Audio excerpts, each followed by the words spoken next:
welcome back. DTRX, episode 5.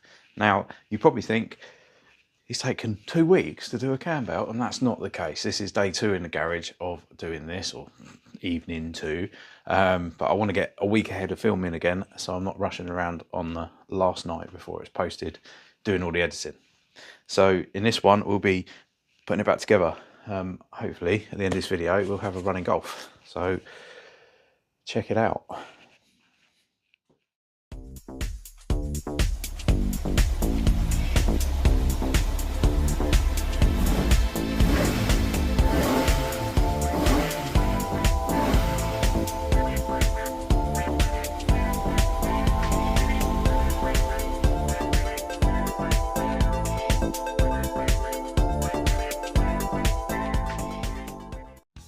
We're going to start by cleaning up the sump. Obviously there's bits of degraded belt in here I need to get rid of. Not a lot, but you just see little bits of residue, mainly built up in the corners around here. So we're going to clean all that out with a bit of brake cleaner. I need to clean the outside of the sump off as well, because I've let it drip all over it overnight.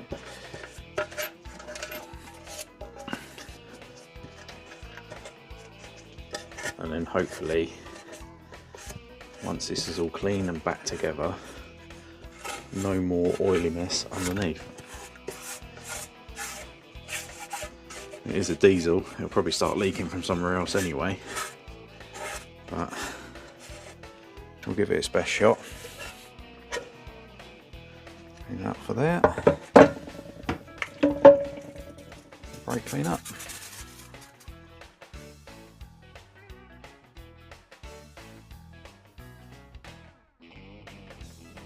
Give that a quick blade off and a clean up, and then go from there.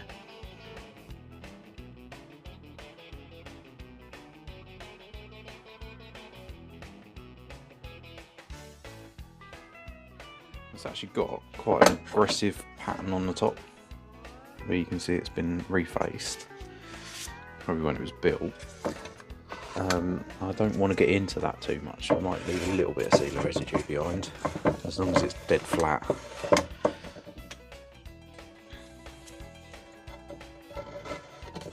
It will seal.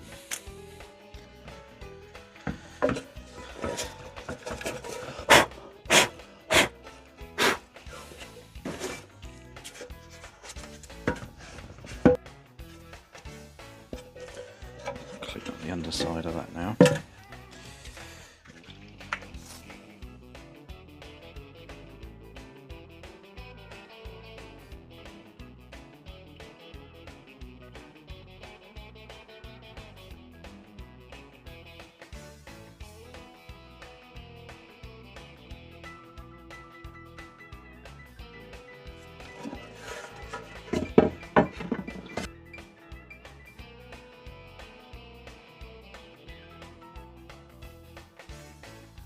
That's nice and clean. Again, clean it all up. So I'm just going to get under here and clean up all of the faces that sump sits on. Yeah.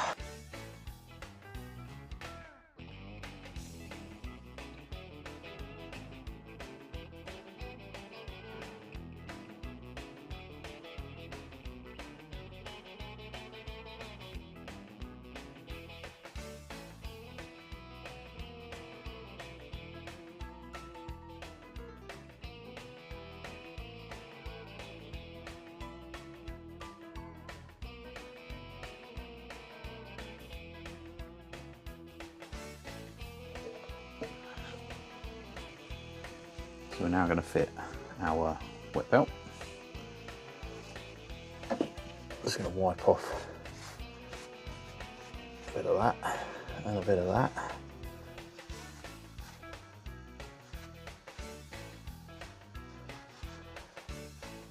Need to ideally make a clean face for our seal to sit onto.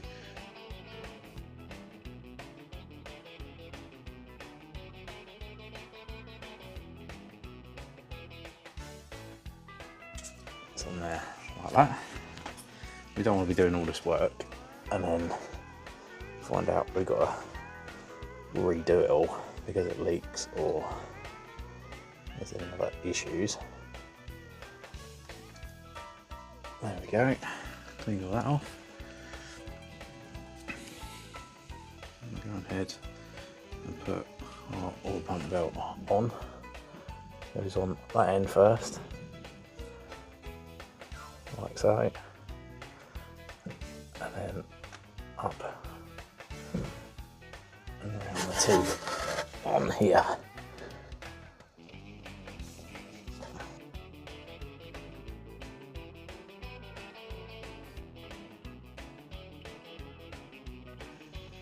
So I'm actually going to put our front main oil seal on first. I've got here, clean off where it goes.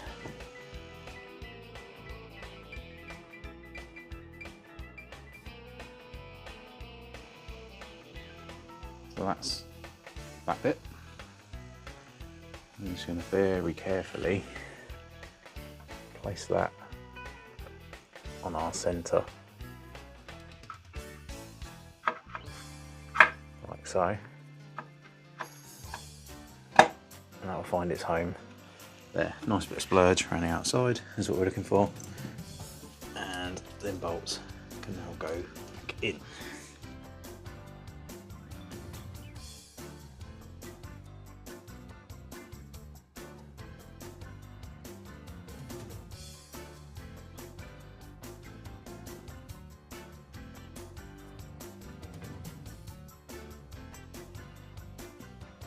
And the key here is to have a very steady, still hand, which I haven't. So you're going to see some nice zigzags all over this, but I'll do the best we can. I'm going to start off in this corner here actually.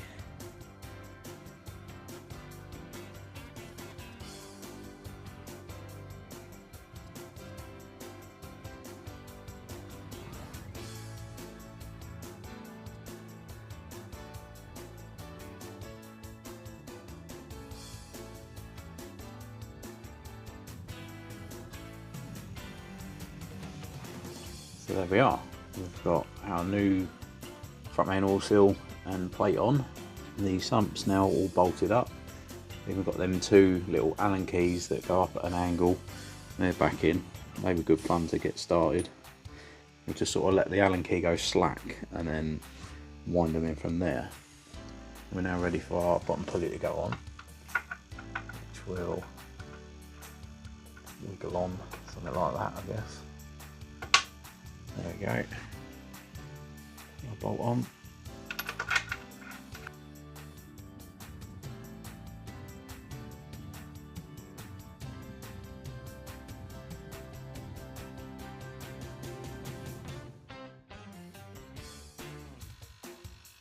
So we're back under the bonnet again. We're ready for our water pump to go in.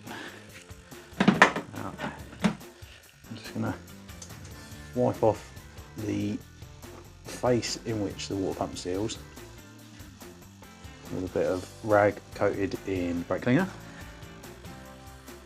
That's that, and I'm going to do what every manufacturer will tell you not to and put a little bit of jointing compound around that rubber.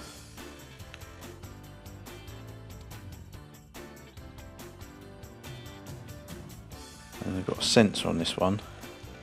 So we've got to go down into the abyss with the water pump. It goes in there, something like that.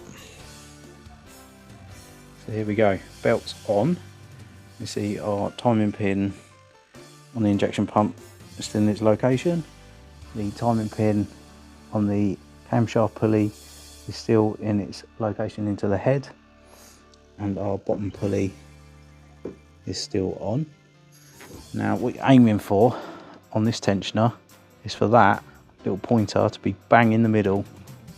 I find, because you have to twist this little thing here with an Allen key, which they provide you in the kit, a nice long Allen key to do that. Oh, just thrown everything up in the air, that's good. Yes, they provide you with this massive long Allen key, which goes into here, and then you turn that to tension the belt and do the middle bolt up. Now I've just done it up just a little bit for now, but I think the torque setting for that is 20 Newton meters plus 45 degrees, and it is a little stretch stud, so best to stick to what they say. I've replaced the studs and rollers from down there. I've replaced that roller there and a new bolt. So we've got new nuts, new studs, new bolts on the rollers, new water pump, new oil pump belt, new front pulley seal, and new cam belt, all in position. And obviously you want to make sure that you haven't got slack in like these areas, the opposite side to the tensioner. Otherwise, when you turn it over, it's not going to line back up again. We'll tighten that torque up, and we'll tighten the pot and pulley up once it's back together with its auxiliary belt back on it. So this is risky business, so we're going to time this up now and get that so that it goes in that pin at the top. Not quite.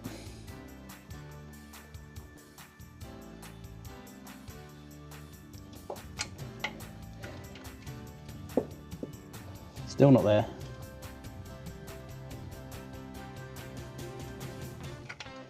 There we go. That one's in. Will my other pins fit? That is the question. So we've got timing pin, injection pump, and that goes into there. That's in. That lines up, so that's promising. So here's a bit of progress. Header tank's back in. I've got water filled up. All hoses are on the bottom. Hoses up the top here. That one round there, back on at the bottom. All the diesel lines connected back up, and that's back in its position. Engine mounts in. There we go. Covers all clean. Cleaned up quite nice actually. Got all these pipe work back in around here, and sorted out my explosion. It's got like a heat cover over the top of it. That's all buttoned up. I actually run this wire inside of it because I was a bit concerned about that sitting really close to all that gubbins down there. So that's better, I think. There's that bit of damage on the hose that we were saying about the other day. Ugh. It's just where the top cover's like melted through it or rubbed against it, I guess. Well, that's pretty much it for up top. Still got to put the starter back in over the other side, and then moving on under here, you can see nothing because I put the cover back on. There we go. There's our cover. That's missing. Let's get a new one of them. And then underneath, there's a nice shiny sump, all nice and clean. New V-belt, new tensioner. Bolts tightened up on that bottom pulley as well, and the little bolts torqued up. I've just got them marked up.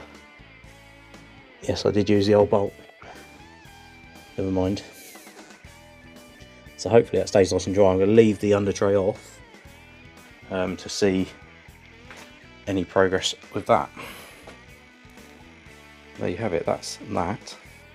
So on to the next project, which is that oil filter.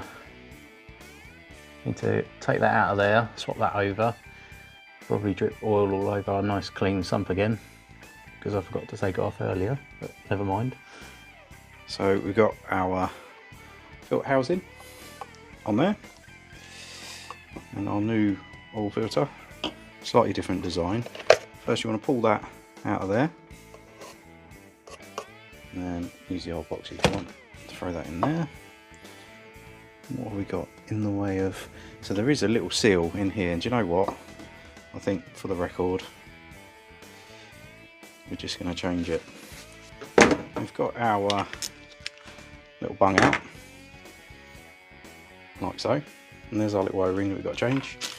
We've got a new one of them and a new big O-ring for the main seal round here. Now I know what you're thinking, I never got involved with this, so why are you disturbing that? And the reason why I want to do it is because that's probably never been changed. That could have been in there for 10 years, for all we know. Chances are people don't bother with changing them. So we'll just whip that off, and pop our new one on, like so, and then a little bit of oil, let's go it up in the bottom there, just wipe that round just to help it when it goes back in. That sits on there nicely. It says 5 Newton meters, give or take 2, so it's not very tight at all. Same with our outer ring. We've got a rolled one on there, and dig that out, and then throw that down over the threads. It's got a nice little slot that sits into up there, like so. And then oil filter clips into the bottom there, like that. That's ready to rock. We'll go and put that back on. That's that back up in position. 32mm socket required to get that on and off. Also took this out of here to get it out of the way for a bit of clearance, and pulled the wires against the engine, and then covered this general area, mainly the little pump down there, in oil. So that's nicely lubricated now. That's good. But yes, that's oil filter in. We'll move to the top now. Our starter back in and put our air box back together. So we're now going to swap our air filter. I've already had this off. I just want to show you roughly how it goes, so you know how to do your one at home if you're following this as a bit of a guide. So our plug comes off the top there. That's got a little tab that you have to pull up first before you take that off. That pulls up. You be very careful. They're very easy to break. That slides up and down on that. That pulls up, and it enables you to push it in and then release. This just pulls off the top of there and out of a little clip at the back there. Get that out of the way, and then undo your ring of screws around the outside. Obviously that pipe's got to come off of there, and that will expose your air filter. We've got our Hypercross filter to go in, which comes pre-oiled, so it's just ready to bang in place. It's only a little tiny little thing compared to the original filter, but a bit better airflow, and also something that I can clean rather than keep having to buy a new one. Fits in there a treat, and get a sticker. That's cool. So now we need to put the top back on. See, our battery's disconnected from the starter. Starter motor's already back in, don't worry. I've already done that, skip that step a little bit. So we can put our airbox back into position. Put that back on that pipe there, like so. We'll go down onto there. Screwdriver is one I found earlier. And just whiz those in.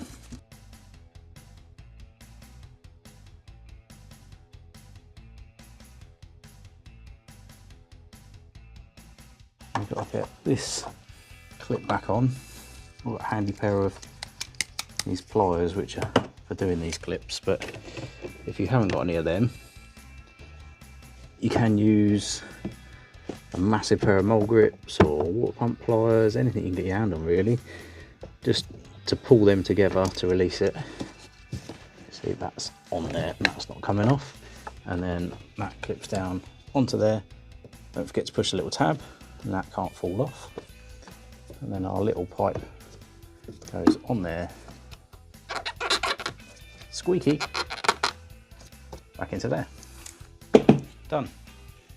Now I'm going to move on to changing our fuel filter over here, and what you want to do is get the right size first. These shouldn't be that tight, only 5 Newton meters, so a screwdriver should be fine. And take them right out.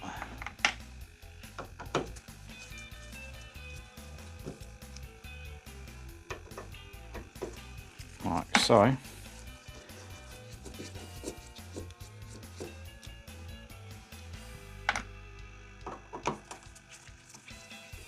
Five screws. That's our new filter. Hopefully the old one looks the same. I'll just pull this pot up. Throw diesel absolutely everywhere probably. Like that. pull that filter out. So I'm just going to throw the new one straight in there, like so. That's sealed nicely on there.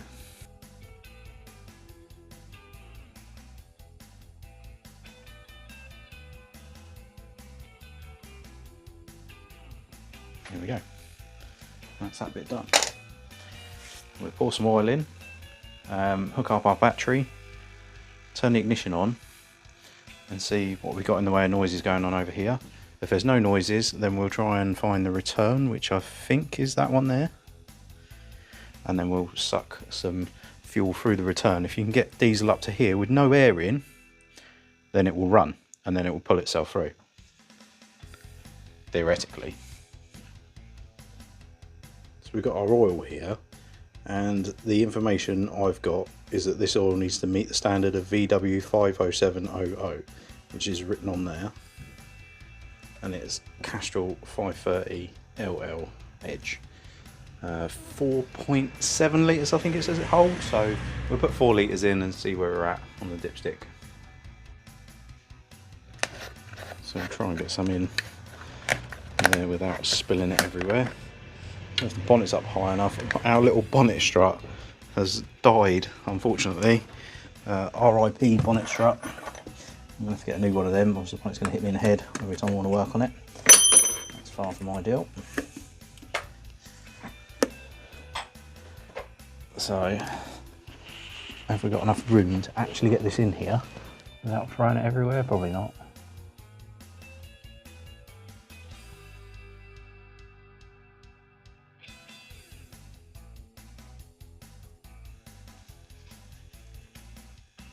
Right, let's connect our battery up,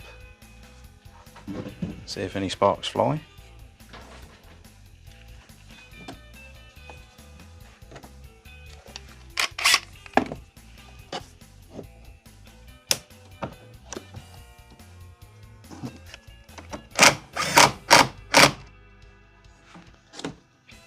That's on there.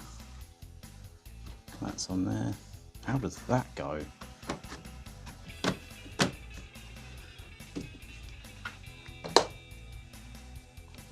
I'm sure there's an act to it, but I think it's just going to go something like that. Right, let's turn the ignition on and see if we've got anything happening. I hear noises. I don't know if they're good noises or bad noises. We've still got to try and bleed the water system, so I'll put the heaters on full inside the car. Need to make sure our diesel filter is filled right up. I think that is our little electric pump down the bottom there, because our water level is going down. So that's pretty cool.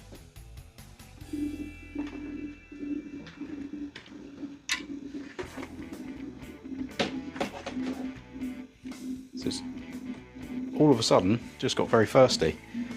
Water levels dropped. So we've got a bit of a massive air bubble. So keep that topped up.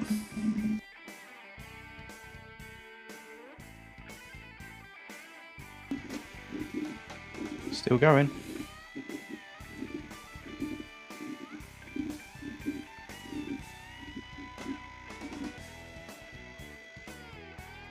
I think we're going to have to try and suck that through that return.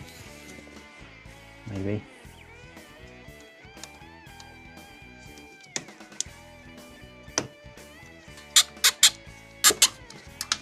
Right. Okay.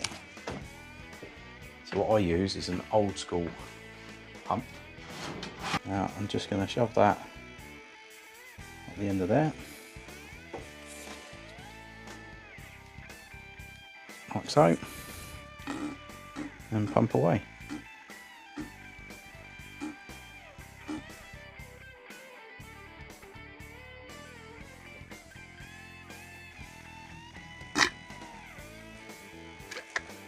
There we go.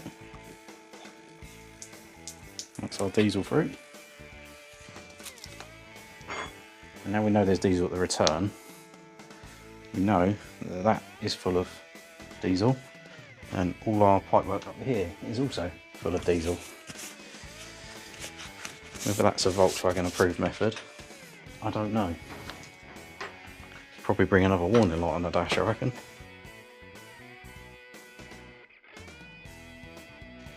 Hopefully, fingers crossed, this will start. Take that back off of there. Just get in here, push the clutch down, start her up. I'll be keeping an eye on the oil light. I'm trying not to fall over on the diesel I just put on the floor.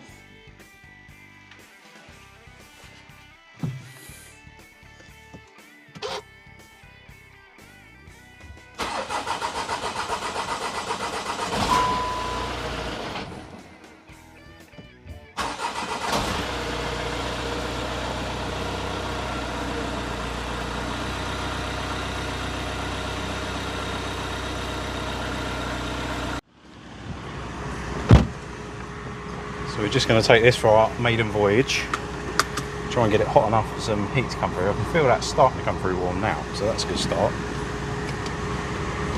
Just had a absolute massive drama coming out of the workshop, which is I just run the oil bucket over.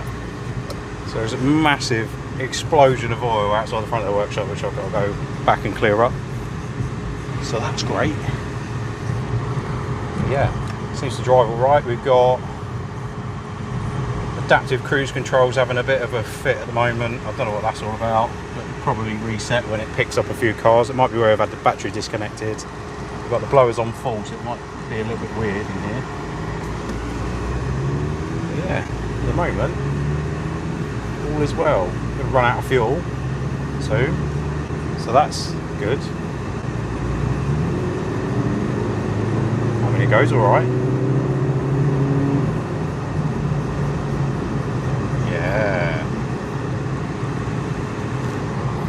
We got a little bit of heat coming through now.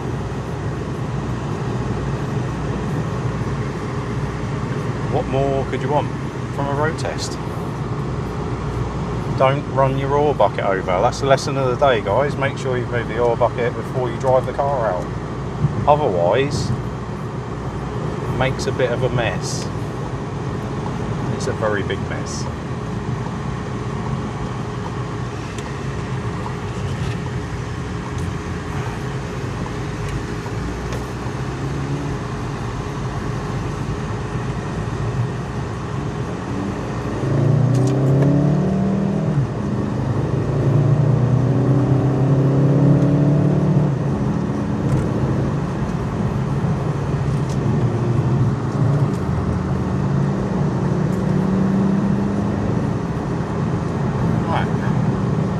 Up to 55 miles an hour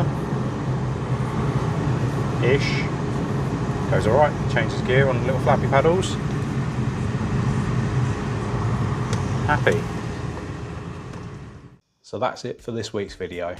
We've got our belt back on in the Golf. It's gone for a road test. That can now go on the road. Tow vehicle on its way. There will be another video putting a tow bar on that. As for the bodywork, probably run it around for a bit, just make sure it's all right. And it's something I like. I mean, it's new to me. I normally drive around in manual cars, so automatic, yeah, maybe. We'll see. But yeah, if you managed to get this far, thanks again for watching. Please like and subscribe, and I'll see you in the next video.